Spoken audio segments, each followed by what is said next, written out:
ಮನದೊಳಗೊಳಗೆ ಸತ್ತು ಹುಟ್ಟುತ್ತಿರ್ಪಳು. ರಾಘವಾಂಕ. ಕರ್ತೃ ಕೃತಿ ಪರಿಚಯ.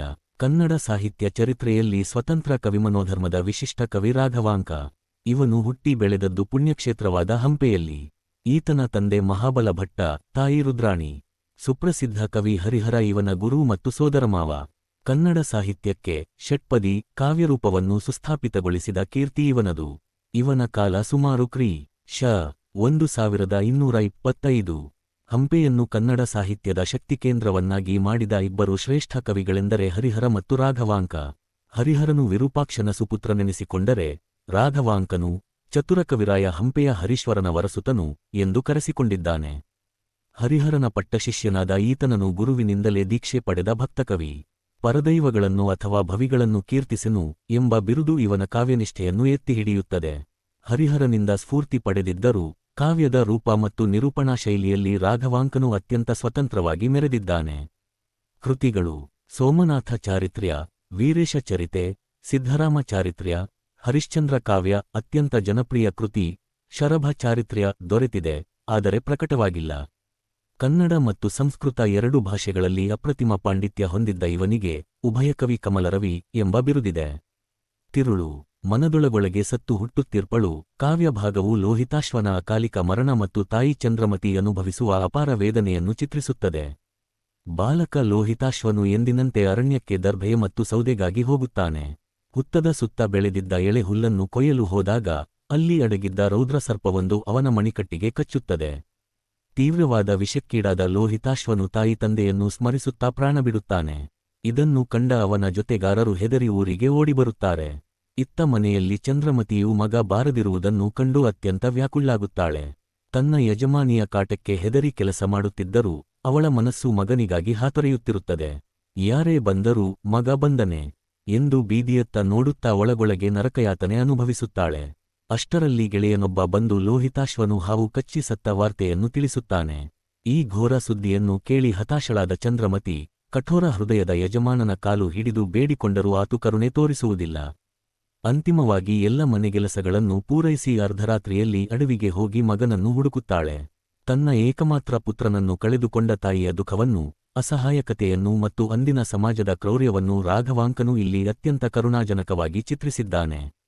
ಈ ಕಾವ್ಯಭಾಗವನ್ನು ಹರಿಶ್ಚಂದ್ರ ಕಾವ್ಯ ದ 12ನೆಯ ಆಶ್ವಾಸದಿಂದ ಆಯ್ದುಕೊಳ್ಳಲಾಗಿದೆ. ಸರಕಾನುವಾದ. 1. ಎಂದಿನಂತೆ ಮುಂಜಾನೆಯೇ ಎದ್ದು ಲೋಹಿತಾಶ್ವನು ದರ್ಭೆ ಮತ್ತು ಒಣಸೌದೆಗಾಗಿ ಅಡವಿಗೆ ಹೋದನು. ತನ್ನ ವಯಸ್ಸಿನ ಇತರ ಮಕ್ಕಳೊಂದಿಗೆ ಸೇರಿ ಕಾಡಿನಲ್ಲೆಲ್ಲ ಅಲೆದು ಸೌದೆಯನ್ನು ಒಟ್ಟುಗೂಡಿಸಿದನು. ಮಧ್ಯಾಹ್ನದ ಸುಡುವ ಬಿಸಿಲಿಗೆ ಎದೆ ಬಿರಿಯುವಂತಾಯಿತು. ಹಸಿವು ತೃಷೆಗಳಿಂದ ಶಕ್ತಿಗುಂದಿ ತಲೆ ಕೆಳಹಾಕಿ ನಡೆದಾಡಲಾಗದೆ ದಣಿದನು. ಹಣೆಯಿಂದ ಬೆವರಿನ ಹನಿಗಳು ಸುರಿಯುತ್ತಿರಲು ನೆತ್ತಿ ಸುಡುವ ಬಿಸಿಲಿಗೆ ತತ್ತರಿಸುತ್ತಾ ಅವನು ಪಟ್ಟ ಕಷ್ಟವನ್ನು ಏನೆಂದು ವರ್ಣಿಸಲಿ. 2. ಅಲ್ಲಿ ಒಂದು ಪೊದೆಯ ಪಕ್ಕದ ಹುತ್ತದ ಮೇಲೆ ಕಣ್ಣು ಕೋರೈಸುವಂತೆ ಹಸಿರಾಗಿ ಮೃದುವಾಗಿ ಬೆಳೆದಿದ್ದ ದರ್ಭೆಯನ್ನು ಕಂಡನು. ಇದನ್ನು ಅಚ್ಚುಕಟ್ಟಾಗಿ ಕೊಯ್ದು ತಂದೊಪ್ಪಿಸಿದರೆ ನನ್ನ ಯಜಮಾನ ಬ್ರಾಹ್ಮಣ ಮುನಿಸಿಕೊಳ್ಳುವುದಿಲ್ಲ ಎಂಬ ಆಸೆಯಿಂದ ತಾನು ತಂದಿದ್ದ ಸೌದೆಯ ಹೊರೆಯನ್ನು ಕೆಳಗಿಟ್ಟನು. ಅಸ್ತಮಿಸಲು ಸಾಗುವ ಸೂರ್ಯನಂತೆ ಅವನು ಸಾವು ಹೊಂಚು ಹಾಕುತ್ತಿದ್ದ ಆ ಹುತ್ತದ ಹತ್ತಿರಕ್ಕೆ ಕುಡುಗೋಲು ಹಿಡಿದು ಸಾರಿದನು. 3. ಹುತ್ತದ ಮೇಲೆ ಹಬ್ಬಿದ್ದ ಹುಲ್ಲನ್ನು ಹದವಾಗಿ ಹಿಡಿದು ಕುಡುಗೋಲಿನಿಂದ ಕೊಯ್ಯಲು ಹೋದಾಗ ಕೈತಗುಲಿದ ವೇಗಕ್ಕೆ ರೋಷಗೊಂಡ ಭಯಂಕರ ಸರ್ಪವೊಂದು ಸುಯೆಂದು ಹೊರಬಂದು ಅವನನ್ನು ಕಚ್ಚಿತು. ಆಘಾತದಿಂದ ಹ ಎಂದು ಕಿರುಚುತ್ತಾ ಕೈಕಾಲು ಬಡಿದುಕೊಳ್ಳುತ್ತಾ ಲೋಹಿತಾಶ್ವನು ನೆಲಕ್ಕೆ ಬಿದ್ದನು. ರಾಹುಗ್ರಸ್ತವಾದ ಚಂದ್ರಬಿಂಬವು ಆಕಾಶದಿಂದ ನೆಲಕ್ಕೆ ಊರುಳಿದಂತೆ ಆ ಬಾಲಕನು ಧರೆಗೆ ಊರುಳಿದನು. 4. ವಿಷವು ನೆತ್ತಿಗೇರಿ ಲೋಹಿತಾಶ್ವನು ಮೃತಪಟ್ಟನು. ಅತ್ತ ಪಶ್ಚಿಮ ದಿಕ್ಕಿನಲ್ಲಿ ಸೂರ್ಯನು ಸಹ ನನ್ನ ಕುಲದ ಕುಡಿ ಬಾಡಿಹೋಯಿತಲ್ಲ ಎಂದು ಶೋಕಿಸುತ್ತಾ ಸಮುದ್ರದಲ್ಲಿ ಮುಳುಗಿದಂತೆ ಕತ್ತಲೆ ಆವರಿಸಿತು. 5. ಮಗನು ಬರುವ ಸಮಯ ಮೀರಿದರೂ ಬಾರದಿರಲು ಚಂದ್ರಮತಿಯ ಮನಸ್ಸು ನೊಂದಿತು. ಸುಯಿಯೆಂದು ನಿಟ್ಟುಸಿರು ಬಿಡುತ್ತಾ ಬೆರಳುಗಳನ್ನು ಮುರಿಯುತ್ತಾ ಆತಂಕದಿಂದ ದಾರಿ ನೋಡತೊಡಗಿದಳು. ಆದರೆ ಮನೆಯೊಡತಿಯ ಭಯದಿಂದ ತನ್ನ ಕೆಲಸವನ್ನು ಬಿಡಲಾಗದೆ ಮಗನಿಗೆ ಬಂದೊದಗಿದ ವಿಪತ್ತನ್ನರಿಯದೆ ಸಂಕಟ ಪಡುತ್ತಿದ್ದಳು. 6. ಯಾರಾದರೂ ಬಂದ ಸದ್ದಾದರೆ ಮಗನೆಂದು ಭ್ರಮಿಸಿ ಓಡಿ ಹೋಗುತ್ತಿದ್ದ ಅವಳನ್ನು ಕಂಡು ಮನೆಯವರು ಇವಳು ಅಮಂಗಲಗೆಟ್ಟವಳು, ಸುಮ್ಮನೆ ಅಳುತ್ತಾಳೆ ಎಂದು ಹೀಯಾಳಿಸಿದರು.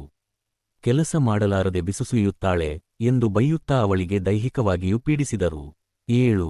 ಬಿಸಿಲಿನಲ್ಲಿ ಬಳಲಿ ಎಲ್ಲಾದರೂ ಬಿದ್ದಿರುವನೋ, ಹಸುಗಳಿಗೆ ಮೇವು ಸಿಗದೆ ಯಜಮಾನನಿಗೆ ಹೆದರಿ ಅಡವಿಯಲ್ಲೇ ಅಲೆದಾಡುತ್ತಿದ್ದಾನೋ ಎಂದು ಬೀದಿಯಲ್ಲಿ ಕಣ್ಣು ಹಾಯಿಸುತ್ತಾ ಚಂದ್ರಮತಿಯು ಒಳಗೊಳಗೆ ಸತ್ತು ಹುಟ್ಟುತ್ತಿದ್ದಳು, ಅತೀವ ಆತಂಕ ಅನುಭವಿಸುತ್ತಿದ್ದಳು.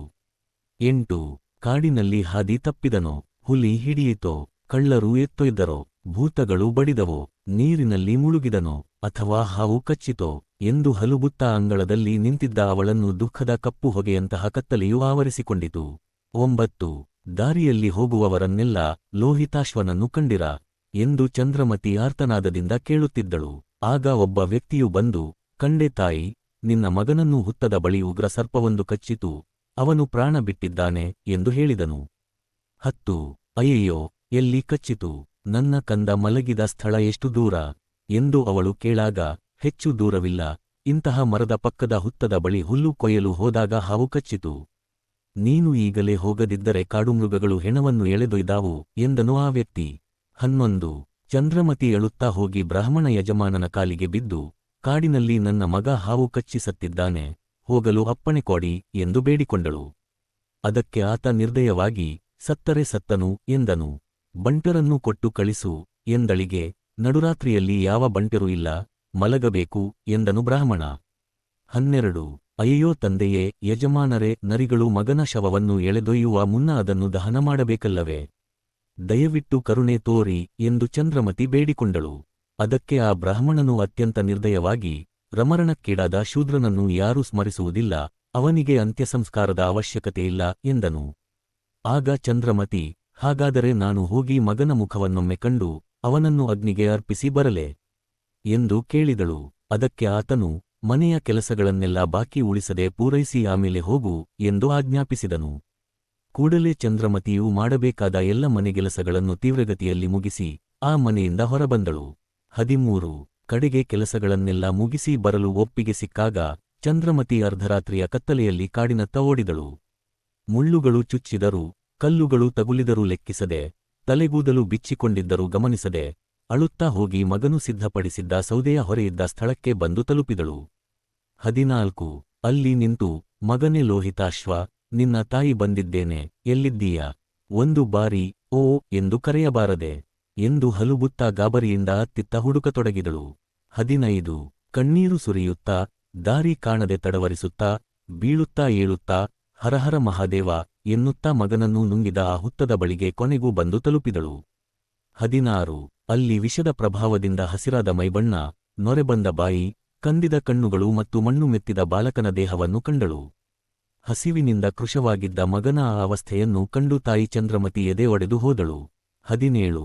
ಅಯ್ಯಯ್ಯೋ ಮಗನೇ, ನಿನ್ನನ್ನು ಹೆತ್ತ ಈ ನನ್ನ ಒಡಲು ಇಂದು ಮಣ್ಣುಪಾಲಾಯಿತು. ನನಗೊಬ್ಬ ಮಗನಿದ್ದಾನೆ ಎಂಬ ಹೆಮ್ಮೆಯಿಂದ ಉಬ್ಬುತ್ತಿದ್ದ ನನ್ನ ಮನಸ್ಸು ಇಂದು ದುಃಖದ ಕಿಚ್ಚಿನಲ್ಲಿ ಬೆಂದು ಹೊಗೆಯಾಡುತ್ತಿದೆ. ಮಗನನ್ನು ನೋಡಿ ಸಂಭ್ರಮಿಸುತ್ತಿದ್ದ ನನ್ನ ಕಣ್ಣುಗಳ ದೃಷ್ಟಿ ಮಂದವಾಯಿತು. ನಿನ್ನನ್ನು ಮುಟ್ಟಿ ಪುಳಕಗೊಳ್ಳುತ್ತಿದ್ದ ನನ್ನ ದೇಹದ ಇಂದ್ರಿಯಗಳೆಲ್ಲ ಜಡವಾಗಿ ಹೋದವು. ನಿನ್ನ ಹೆಸರನ್ನು ಪ್ರೀತಿಯಿಂದ ಉಚ್ಚರಿಸುತ್ತಿದ್ದ ನನ್ನ ನಾಲಿಗೆಯ ತುದಿ ಇಂದು ಮುರುಟಿ ಹೋಗಿದೆ, ಮಾತು ಹೊರಡದಂತಾಗಿದೆ. ನಿನ್ನ ಮುದ್ದಾದ ನುಡಿಗಳನ್ನು ಆಲಿಸುತ್ತಿದ್ದ ಕಿವಿಗಳು ಕಿವುಡಾದವು. ಅಯ್ಯಯ್ಯೋ ಕಂದ ಎನ್ನುತ್ತಾ ಚಂದ್ರಮತಿಯು ಪ್ರಜ್ಞೆ ತಪ್ಪಿ ಮಗನ ಶವದ ಮೇಲೆ ಬಿದ್ದಳು. 18. ಮಗನೇ, ನಿನ್ನನ್ನು ನೋಡಿದರೆ ಸಾಕು ರಾಜ್ಯ ಹೋದ ದುಃಖ, ದಾಸಿಯಾದ ಭಂಗ, ನಿನ್ನ ತಂದೆ ಹರಿಶ್ಚಂದ್ರ ಅನುಭವಿಸುತ್ತಿರುವ ಕಷ್ಟಗಳೆಲ್ಲವನ್ನೂ ಮರೆಯುತ್ತಿದ್ದೆ.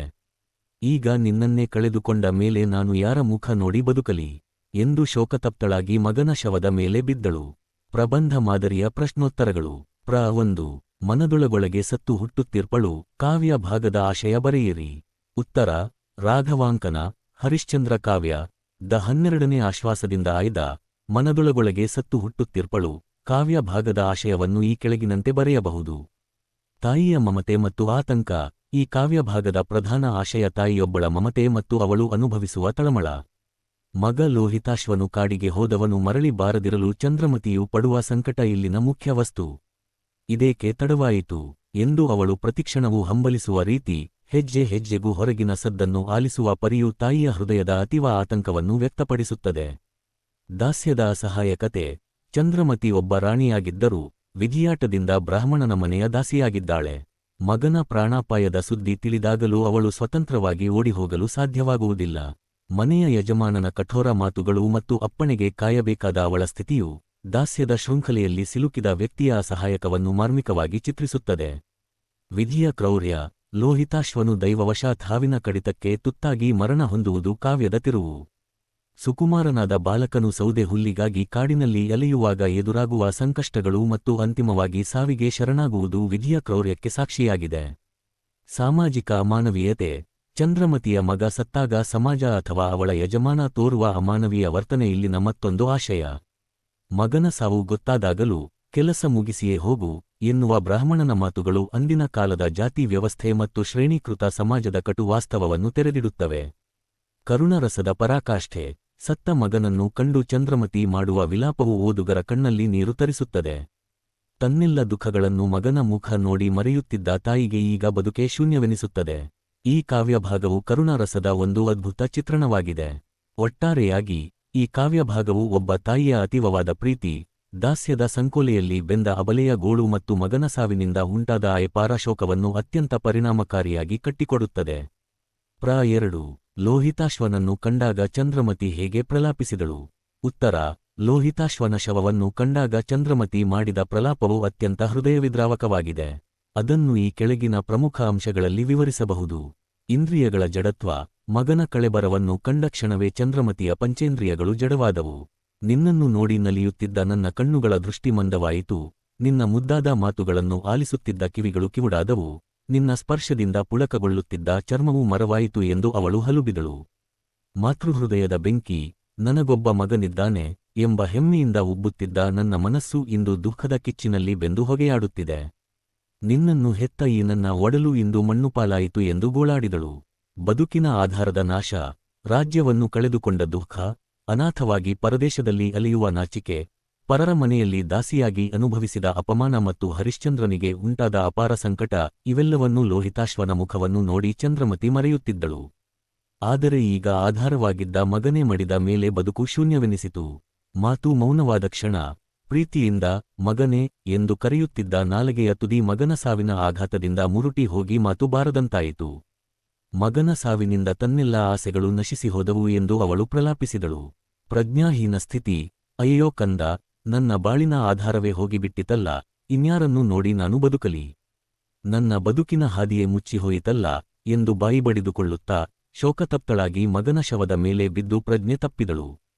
ಒಟ್ಟಾರೆಯಾಗಿ ಚಂದ್ರಮತಿಯ ವಿಲಾಪವು ಕೇವಲ ಒಬ್ಬ ತಾಯಿಯ ದುಃಖವಾಗಿರದೆ, ವಿಧಿಯ ಕ್ರೌರ್ಯಕ್ಕೆ ಸಿಲುಕಿದ ಅಸಹಾಯಕ ಜೀವದ ಪರಮಾವಧಿ ಸಂಕಟವಾಗಿದೆ. ಇದನ್ನು ರಾಘವಾಂಕನು ಅತ್ಯಂತ ಕರುಣಾಜನಕವಾಗಿ ಚಿತ್ರಿಸಿದ್ದಾನೆ. 3. ತಾಯಿಯ ಆತಂಕ, ತಲ್ಲಣಗಳು ರಾಘವಾಂಕನ ಈ ಕಾವ್ಯಭಾಗದಲ್ಲಿ ಹೇಗೆ ಮೂಡಿವೆ ವಿವರಿಸಿ. ಉತ್ತರ: ರಾಘವಾಂಕನ ಹರಿಶ್ಚಂದ್ರ ಕಾವ್ಯ ದ ಪ್ರಸ್ತುತ ಕಾವ್ಯ ಭಾಗದಲ್ಲಿ ಮಗನು ಬಾರದಿರುವುದನ್ನು ಕಂಡು ಚಂದ್ರಮತಿ ಪಡುವ ಆತಂಕ ಮತ್ತು ತಲ್ಲಣಗಳು ಅತ್ಯಂತ ಮನೋಜ್ಞವಾಗಿ ಮೂಡಿಬಂದಿವೆ. ಅವುಗಳನ್ನು ಈ ಕೆಳಗಿನಂತೆ ವಿವರಿಸಬಹುದು. ಆತಂಕದ ಆರಂಭ. ಮಗ ಲೋಹಿತಾಶ್ವನು ಕಾಡಿಗೆ ಹೋದವನು ಎಂದಿನಂತೆ ಬರುವ ಸಮಯ ಕಳೆದರೂ ಬಾರದಿರಲು ಚಂದ್ರಮತಿಯ ಮನಸ್ಸು ಕಳವಳಗೊಳ್ಳುತ್ತದೆ. ಅವಳು ಗಾಬರಿಯಿಂದ ನಿಟ್ಟುಸಿರು ಬಿಡುತ್ತಾ, ಕೈ ಬೆರಳುಗಳನ್ನು ಮುರಿಯುತ್ತಾ, ಮಗ ಏಕೆ ತಡಮಾಡಿದ ಎಂದು ಹಲುಬುತ್ತಾಳೆ. ಇದು ತಾಯಿಯ ಸಹಜ ಆತಂಕದ ಮೊದಲ ಹಂತವಾಗಿದೆ. ದಾಸ್ಯದ ಸಂಕಟ. ಚಂದ್ರಮತಿ ಬ್ರಾಹ್ಮಣನ ಮನೆಯಲ್ಲಿ ದಾಸಿಯಾಗಿದ್ದಳು. ಮನೆಯೊಡತಿಗೆ ಹೆದರಿ ಕೆಲಸ ಮಾಡಬೇಕಾದ ಅನಿವಾರ್ಯತೆ ಒಂದೆಡೆಯಾದರೆ, ಮಗನ ಚಿಂತೆ ಇನ್ನೊಂದೆಡೆ ಅವಳನ್ನು ಕಾಡುತ್ತಿತ್ತು. ಪ್ರತಿ ಬಾರಿ ಹೊರಗೆ ಏನಾದರೂ ಶಬ್ದವಾದರೆ ಮಗ ಬಂದನೆಂದು ಓಡಿ ಹೋಗುವುದು, ಆದರೆ ಮನೆಯವರು ಬೈಯುತ್ತಾರೆಂದು ಮತ್ತೆ ಬಂದು ಕೆಲಸದಲ್ಲಿ ತೊಡಗುವುದು ಅವಳ ಅಸಹಾಯಕತೆಯನ್ನು ಮತ್ತು ತಲ್ಲಣವನ್ನು ತೋರಿಸುತ್ತದೆ. ಕೆಟ್ಟ ಆಲೋಚನೆಗಳ ಸುಳಿ. ಮಗ ಬಾರದಿರಲು ಸಾವಿರಾರು ನಕಾರಾತ್ಮಕ ಆಲೋಚನೆಗಳು ಅವಳ ಮನಸ್ಸನ್ನು ಆವರಿಸುತ್ತವೆ. ಕಾಡಿನಲ್ಲಿ ದಾರಿ ತಪ್ಪಿದನೋ, ಹುಲಿ ಹಿಡಿದಿದೆಯೋ ಅಥವಾ ಕಳ್ಳರು ಎತ್ತೊಯ್ದರೋ, ಮರದಿಂದ ಬಿದ್ದನೋ ಅಥವಾ ಹಾವು ಕಚ್ಚಿತೋ ಎಂಬ ಆ ಆನಕ ಊಹೆಗಳಿಂದ ಅವಳ ಮನಸ್ಸು ಜರ್ಜರಿತವಾಗುತ್ತದೆ. ಇಂತಹ ಯೋಚನೆಗಳು ಬಂದಾಗ ಅವಳು ಮನದೊಳಗೊಳಗೆ ಸತ್ತು ಹುಟ್ಟುತ್ತಿರ್ಪಳು, ಅಂದರೆ ಸತ್ತಂತೆಯೇ ಅನುಭವಿಸಿ ಮತ್ತೆ ಚೇತರಿಸಿಕೊಳ್ಳುತ್ತಿದ್ದಳು. ಮನೆಯವರ ನಿರ್ದಯ ವರ್ತನೆ. ಮಗನಿಗಾಗಿ ಅಳುತ್ತಿರುವ ಚಂದ್ರಮತಿಯನ್ನು ಕಂಡು ಮನೆಯವರು ಮರುಕ ತೋರುವ ಬದಲು, ಇವಳು ಅಮಂಗಲಗೆಟ್ಟವಳು, ಸುಮ್ಮನೆ ಅಳುತ್ತಾಳೆ ಎಂದು ನಿಂದಿಸುತ್ತಾರೆ. ಅವಳು ಅತೀವ ದುಃಖದಿಂದ ಬಿಸುಸುಯ್ಯುವಾಗ ಅದನ್ನು ಕೆಲಸ ಮಾಡಲು ಬೇಸರ ಎಂದು ಹೀಯಾಳಿಸಿ ಹೊಡೆಯುತ್ತಾರೆ. ಈ ನಿರ್ದಯಿ ವಾತಾವರಣವು ಅವಳ ತಲ್ಲಣವನ್ನು ಮತ್ತಷ್ಟು ಹೆಚ್ಚಿಸುತ್ತದೆ. ದುಃಖದ ಕತ್ತಲೆ. ಮಗನಿಗಾಗಿ ಅಂಗಳದಲ್ಲಿ ಕಾಯುತ್ತಾ ನಿಂತಿರುವ ಚಂದ್ರಮತಿಯನ್ನು ಸುತ್ತುವರಿದ ಕತ್ತಲೆಯು ಕೇವಲ ರಾತ್ರಿಯ ಕತ್ತಲೆಯಲ್ಲ, ಅದು ಅವಳ ಜೀವನವನ್ನು ಆವರಿಸಿದ ದುಃಖದ ಕಪ್ಪು ಹೊಗೆಯಂತೆ ಇತ್ತು ಎಂದು ಕವಿ ವರ್ಣಿಸಿದ್ದಾನೆ. ಆ ಕತ್ತಲೆಯಲ್ಲಿ ಅವಳು ತನ್ನನ್ನು ತಾನೇ ಮರೆತು ಪ್ರಜ್ಞಾಹೀನಳಾದವಳಂತೆ ನಿಂತಿರುವುದು ಅವಳ ಆತಂಕದ ಪರಾಕಾಷ್ಠೆಯಾಗಿದೆ. ಒಟ್ಟಾರೆ ರಾಘವಾಂಕನು ಇಲ್ಲಿ ಚಂದ್ರಮತಿಯ ಮಾನಸಿಕ ಸ್ಥಿತಿಯನ್ನು ವಿವರಿಸುವಾಗ ಕೇವಲ ಶಬ್ದಗಳನ್ನು ಬಳಸದೆ, ಅವಳ ದೈಹಿಕ ಚಲನೆಗಳು, ನಿಟ್ಟುಸಿರು, ಬೆರಳು ಮುರಿಯುವುದು, ಬಾಗಿಲಿಗೆ ಓಡುವುದು ಮತ್ತು ಅವಳ ಆಂತರಿಕ ಭಯಗಳ ಮೂಲಕ ತಾಯಿಯ ತಲ್ಲಣವನ್ನು ಜೀವಂತವಾಗಿ ಚಿತ್ರಿಸಿದ್ದಾನೆ. ಟಿಪ್ಪಣಿ ರೂಪದ ಪ್ರಶ್ನೋತ್ತರಗಳು. ಟಿಪ್ಪಣಿ 1. ಚಂದ್ರಮತಿಯ ಮನಸ್ಥಿತಿ. ಮನದೊಳಗೊಳಗೆ ಸತ್ತು ಹುಟ್ಟುತ್ತಿರ್ಪಳು. ಪ್ರ 1. ಚಂದ್ರಮತಿಯ ಮನಸ್ಥಿತಿ ಕುರಿತು ವಿವರಿಸಿ. ಉತ್ತರ: ರಾಘವಾಂಕನು ಚಂದ್ರಮತಿಯ ಆತಂಕವನ್ನು ಚಿತ್ರಿಸಲು ಮನದೊಳಗೊಳಗೆ ಸತ್ತು ಹುಟ್ಟುತ್ತಿರ್ಪಳು ಎಂಬ ಅದ್ಭುತವಾದ ಪ್ರಯೋಗವನ್ನು ಮಾಡಿದ್ದಾನೆ. ಲೋಹಿತಾಶ್ವನು ಕಾಡಿಗೆ ಹೋದವನು ಮರಳಿ ಬಾರದಿರಲು ಚಂದ್ರಮತಿಯು ತಾಯಿಯಾಗಿ ನೂರಾರು ಕೆಟ್ಟ ಆಲೋಚನೆಗಳನ್ನು ಮಾಡತೊಡಗುತ್ತಾಳೆ. ಕಾಡಿನಲ್ಲಿ ಮಗನಿಗೆ ಹಾವೇನಾದರೂ ಕಚ್ಚಿತೋ, ಹುಲಿ ಹಿಡಿಯಿತೋ ಅಥವಾ ಕಾಡುಮೃಗಗಳು ದಾಳಿ ಮಾಡಿದವೋ ಎಂಬ ಭಯವಳನ್ನು ಕಾಡುತ್ತದೆ. ಅವಳು ಯಜಮಾನನ ಮನೆಯಲ್ಲಿ ದಾಸಿಯಾಗಿದ್ದರಿಂದ ಮಗನಿಗಾಗಿ ಏಳುವ ಸ್ವಾತಂತ್ರ್ಯವೂ ಅವಳಿಗಿರಲಿಲ್ಲ. ಮನೆಯವರು ಅವಳ ದುಃಖವನ್ನು ಕಂಡು ಅಮಂಗಲಗೆಟ್ಟವಳು ಎಂದು ಬೈಯುತ್ತಾರೆ. ಪ್ರತಿ ಬಾರಿ ಮಗನಿಗೆ ಏನಾದರೂ ವಿಪತ್ತು ಸಂಭವಿಸಿರಬಹುದೆಂದು ಊಹಿಸಿದಾಗ ಅವಳು ಮಾನಸಿಕವಾಗಿ ಒಮ್ಮೆ ಸತ್ತಂತೆ ಅನುಭವಿಸುತ್ತಾಳೆ, ಮತ್ತೆ ಮಗ ಬಂದಾನು ಎಂಬ ಆಶಯದೊಂದಿಗೆ ಬದುಕುತ್ತಾಳೆ. ಹೀಗೆ ನಿರಂತರವಾಗಿ ಆತಂಕದ ಸುಳಿಯಲ್ಲಿ ಸಿಲುಕಿದ ಅವಳ ಸ್ಥಿತಿ ಅತ್ಯಂತ ಕರುಣಾಜನಕವಾಗಿದೆ. ಟಿಪ್ಪಣಿ 2. ವಹಿತಾಶ್ವನ ಮರಣದ ಸಂದರ್ಭ. ಪ್ರ 2. ಲೋಹಿತಾಶ್ವನ ಮರಣದ ಸಂದರ್ಭವನ್ನು ವಿವರಿಸಿ. ಉತ್ತರ: ಲೋಹಿತಾಶ್ವನ ಮರಣವು ವಿಧಿಯ ಆಟ ಮತ್ತು ದಾಸ್ಯದ ಕ್ರೌರ್ಯವನ್ನು ಪ್ರತಿಬಿಂಬಿಸುತ್ತದೆ. ಬಾಲಕ ಲೋಹಿತಾಶ್ವನು ದರ್ಭೆಯನ್ನು ಕೊಯ್ಯಲು ಹೋದಾಗ ಹುತ್ತದ ಮೇಲೆ ಮೃದುವಾಗಿ ಬೆಳೆದಿದ್ದ ಹುಲ್ಲನ್ನು ಎಳೆದು ಕುಡುಗೋಲು ಹಾಕುತ್ತಾನೆ. ಆಗ ಹುತ್ತದೊಳಗಿದ್ದ ರೌದ್ರ ಸರ್ಪವು ಸಿಟ್ಟಿನಿಂದ ಬಂದು ಅವನ ಮಣಿಕಟ್ಟಿಗೆ ಕಚ್ಚುತ್ತದೆ. ವಿಷವು ತಕ್ಷಣವೇ ತಲೆಗೇರಿದಾಗ ಲೋಹಿತಾಶ್ವನು ಅಸಹಾಯಕನಾಗಿ ನೆಲಕ್ಕೆ ಬೀಳುತ್ತಾನೆ. ಇದನ್ನು ರಾಘವಾಂಕನು ರಾಹುಗ್ರಸ್ತವಾದ ಚಂದ್ರಬಿಂಬವು ಕೆಳಗೆ ಬಿದ್ದಂತೆ ಎಂದು ವರ್ಣಿಸಿದ್ದಾನೆ. ಮಗನು ಸಾಯುವಾಗ ತನ್ನ ತಂದೆ ತಾಯಿಯನ್ನು ನೆನೆಯುತ್ತಾ ಪ್ರಾಣ ಬಿಡುತ್ತಾನೆ. ಲೋಹಿತಾಶ್ವನು ಸತ್ತಾಗ ಸೂರ್ಯನು ಸಹ ಅಸ್ತಮಿಸುತ್ತಾನೆ. ಸೂರ್ಯನು ತನ್ನ ಕುಲದ ಕುಡಿ ಹರಿಶ್ಚಂದ್ರನ ಮಗ ಮಣ್ಣುಪಾಲಾಯಿತಲ್ಲ ಎಂದು ಶೋಕಿಸುತ್ತಾ ಸಮುದ್ರದಲ್ಲಿ ಮುಳುಗಿದಂತೆ ಕವಿ ಇಲ್ಲಿ ಉತ್ಪ್ರೇಕ್ಷಿಸಿದ್ದಾನೆ. ಇದು ಕಾವ್ಯದಲ್ಲಿ ಕರುಣಾರಸವನ್ನು ಇಮ್ಮಡಿಗೊಳಿಸುತ್ತದೆ. 1 ಅಂಕದ ಪ್ರಶ್ನೋತ್ತರಗಳು. ಪ್ರ 1. ಲೋಹಿತಾಶ್ವನು ಅರಣ್ಯಕ್ಕೆ ಏಕೆ ಹೋದನು?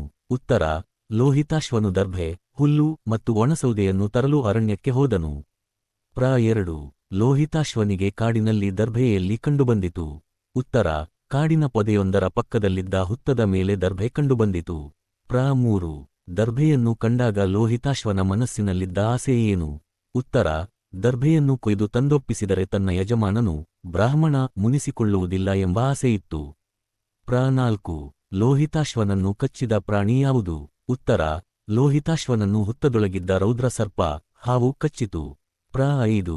ಲೋಹಿತಾಶ್ವನು ನೆಲಕ್ಕೆ ಬಿದ್ದಿದ್ದನ್ನು ಕವಿ ಯಾವುದಕ್ಕೆ ಹೋಲಿಸಿದ್ದಾರೆ? ಉತ್ತರ: ರಾಹುಗ್ರಸ್ತವಾದ ಚಂದ್ರಬಿಂಬವು ನೆಲಕ್ಕೆ ಬಿದ್ದಂತೆ ಎಂದು ಕವಿ ಹೋಲಿಸಿದ್ದಾರೆ. ಪ್ರ 6. ಮಗ ಸತ್ತಾಗ ಸೂರ್ಯನು ಎಲ್ಲಿ ಬಿದ್ದನೆಂದು ಕವಿ ವರ್ಣಿಸಿದ್ದಾರೆ? ಉತ್ತರ: ಸೂರ್ಯನು ಪಶ್ಚಿಮ ಸಮುದ್ರದೊಳಗೆ ಬಿದ್ದನೆಂದು ಕವಿ ವರ್ಣಿಸಿದ್ದಾರೆ. ಪ್ರ 7.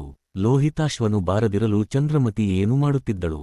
ಉತ್ತರ: ಚಂದ್ರಮತಿಯು ನಿಟ್ಟುಸಿರು ಬಿಡುತ್ತಾ ಬೆರಳುಗಳನ್ನು ಮುರಿಯುತ್ತಾ ಗಾಬರಿಯಿಂದ ಮಗನಿಗಾಗಿ ಕಾಯುತ್ತಿದ್ದಳು. ಪ್ರ 8. ಚಂದ್ರಮತಿಯು ಯಾರಿಗೆ ಹೆದರಿ ಕೆಲಸ ಮಾಡುತ್ತಿದ್ದಳು? ಉತ್ತರ: ಚಂದ್ರಮತಿಯು ತನ್ನ ಮನೆಯ ಯಜಮಾನಿಗೆ ಬ್ರಾಹ್ಮಣನ ಪತ್ನಿ ಹೆದರಿ ಕೆಲಸ ಮಾಡುತ್ತಿದ್ದಳು. ಪ್ರ 9. ಚಂದ್ರಮತಿಯನ್ನು ಮನೆಯವರು ಹೇಗೆ ನಿಂದಿಸಿದರು? ಉತ್ತರ: ಅವಳು ಅಮಂಗಲಗೆಟ್ಟವಳು, ಸುಮ್ಮನೆ ಅಳುತ್ತಾಳೆ ಎಂದು ಮನೆಯವರು ನಿಂದಿಸಿದರು. ಪ್ರ 10. ಮನದೊಳಗೊಳಗೆ ಸತ್ತು ಹುಟ್ಟುತ್ತಿರ್ಪಳು.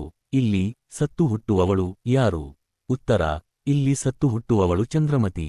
ಪ್ರ 11. ಕಾಡಿನಲ್ಲಿ ಮಗನಿಗೆ ಏನು ಸಂಭವಿಸಿರಬಹುದೆಂದು ಚಂದ್ರಮತಿ ಶಂಕಿಸಿದಳು. ಉತ್ತರ: ಮಗನಿಗೆ ಹುಲಿ ಹಿಡಿಯಿತೋ, ಕಳ್ಳರು ಎತ್ತೊಯ್ದರೋ ಅಥವಾ ಹಾವು ಕಚ್ಚಿತೋ ಎಂದು ಚಂದ್ರಮತಿ ಶಂಕಿಸಿದಳು. ಪ್ರ 12. ಲೋಹಿತಾಶ್ವ ಸತ್ತ ಸುದ್ದಿಯನ್ನು ಚಂದ್ರಮತಿಗೆ ತಿಳಿಸಿದವರು ಯಾರು? ಉತ್ತರ: ಲೋಹಿತಾಶ್ವನ ಜೊತೆಯಲ್ಲಿ ಹೋಗಿದ್ದ ಒಬ್ಬ ಗೆಳೆಯ ಹುಡುಗ ಈ ಸುದ್ದಿಯನ್ನು ತಿಳಿಸಿದನು. ಪ್ರ 13. ಯಜಮಾನನ ಹತ್ತಿರ ಚಂದ್ರಮತಿ ಏನು ಬೇಡಿಕೊಂಡಳು? ಉತ್ತರ: ಮಗನು ಅಡವಿಯಲ್ಲಿ ಹಾವು ಕಚ್ಚಿ ಸತ್ತಿದ್ದಾನೆ, ಅವನನ್ನು ನೋಡಲು ಹೋಗಲು ಅನುಮತಿ ನೀಡಿ ಎಂದು ಬೇಡಿಕೊಂಡಳು. ಪ್ರ 14. ಚಂದ್ರಮತಿಯ ಯಜಮಾನನು ಮಗನ ಸಾವಿಗೆ ಹೇಗೆ ಪ್ರತಿಕ್ರಿಯಿಸಿದನು? ಉತ್ತರ: ಸತ್ತರೆ ಸತ್ತನು, ಕೆಲಸ ಬಿಟ್ಟು ಹೋಗುವಂತಿಲ್ಲ ಎಂದು ಅತ್ಯಂತ ನಿರ್ದಯವಾಗಿ ಪ್ರತಿಕ್ರಿಯಿಸಿದನು. ಪ್ರ 15. ಚಂದ್ರಮತಿಯು ಅಡವಿಗೆ ಯಾವಾಗ ಹೊರಟಳು? ಉತ್ತರ: ಚಂದ್ರಮತಿಯು ತನ್ನೆಲ್ಲ ಮನೆಗೆಲಸಗಳನ್ನು ಮುಗಿಸಿ ಅರ್ಧರಾತ್ರಿಯಲ್ಲಿ ಅಡವಿಗೆ ಹೊರಟಳು. ಪ್ರ 16. ಅಡವಿಗೆ ಹೋಗುವ ದಾರಿಯಲ್ಲಿ ಚಂದ್ರಮತಿಗೆ ಯಾವ ತೊಂದರೆಗಳಾದವು? ಉತ್ತರ: ದಾರಿಯಲ್ಲಿ ಕತ್ತಲೆಯಿತ್ತು, ಕಾಲಿಗೆ ಮುಳ್ಳುಕಲ್ಲುಗಳು ಚುಚ್ಚಿದವು ಮತ್ತು ಕುಳಿಗಳಿಗೆ ಬಿದ್ದಳು. ಪ್ರ 17. ಮಗನ ಶವವನ್ನು ಕಂಡಾಗ ಅವನ ಮೈಬಣ್ಣ ಹೇಗಾಗಿತ್ತು? ಉತ್ತರ: ವಿಷದ ಪ್ರಭಾವದಿಂದ ಲೋಹಿತಾಶ್ವನ ಮೈಬಣ್ಣ ಹಸಿರಾಗಿತ್ತು. ಪ್ರ 18 ಚಂದ್ರಮತಿಯು ಮಗನ ಮುಖ ನೋಡಿ ಏನನ್ನು ಮರೆಯುತ್ತಿದ್ದಳು. ಉತ್ತರ ರಾಜ್ಯ ಹೋದ ದುಃಖ ಮತ್ತು ದಾಸಿಯಾದ ಅವಮಾನವನ್ನು ಮಗನ ಮುಖ ನೋಡಿ ಮರೆಯುತ್ತಿದ್ದಳು. ಪ್ರ 1 ಟೋಕನ್. ಈ ಕಾವ್ಯಭಾಗದಲ್ಲಿರುವ ಪ್ರಧಾನ ರಸ ಯಾವುದು? ಉತ್ತರ ಈ ಕಾವ್ಯಭಾಗದಲ್ಲಿ ಕರುಣ ರಸ ಪ್ರಧಾನವಾಗಿದೆ. ಪ್ರ 20 ರಾಘವಾಂಕನಿಗೆ ಇರುವ ಬಿರುದು ಯಾವುದು? ಉತ್ತರ ರಾಘವಾಂಕನಿಗೆ ಉಭಯಕವಿ ಕಮಲರವಿ ಎಂಬ ಬಿರುದಿದೆ. ಪ್ರಿಯ ಪ್ರೇಕ್ಷಕರೇ, ನನ್ನ ಇತ್ತೀಚಿನ ಎಲ್ಲಾ ವಿಡಿಯೋಗಳ ಲಿಂಕ್ಗಳನ್ನು ನಾನು ಕುವೆಂಪು ಸಾಹಿತ್ಯ ಪ್ರಕಾಶನ ಹಾಗೂ ಸಾಹಿತ್ಯಶ್ರೀ ಬ್ಲಾಗ್ನಲ್ಲಿ ನೀಡಿದ್ದೇನೆ. ಅಲ್ಲಿ ನೀವು ಈ ವಿಡಿಯೋಗಳನ್ನು ಸುಲಭವಾಗಿ ಓದುವ ಟೆಕ್ಸ್ಟ್ ರೂಪದಲ್ಲೂ ಕಾಣಬಹುದು. ಲಿಂಕ್ಗಳಿಗಾಗಿ ದಯವಿಟ್ಟು ಕೆಳಗಿನ ಡಿಸ್ಕ್ರಿಪ್ಷನ್ ಬಾಕ್ಸ್ ಗಮನಿಸಿ ಮತ್ತು ಕ್ಲಿಕ್ ಮಾಡಿ.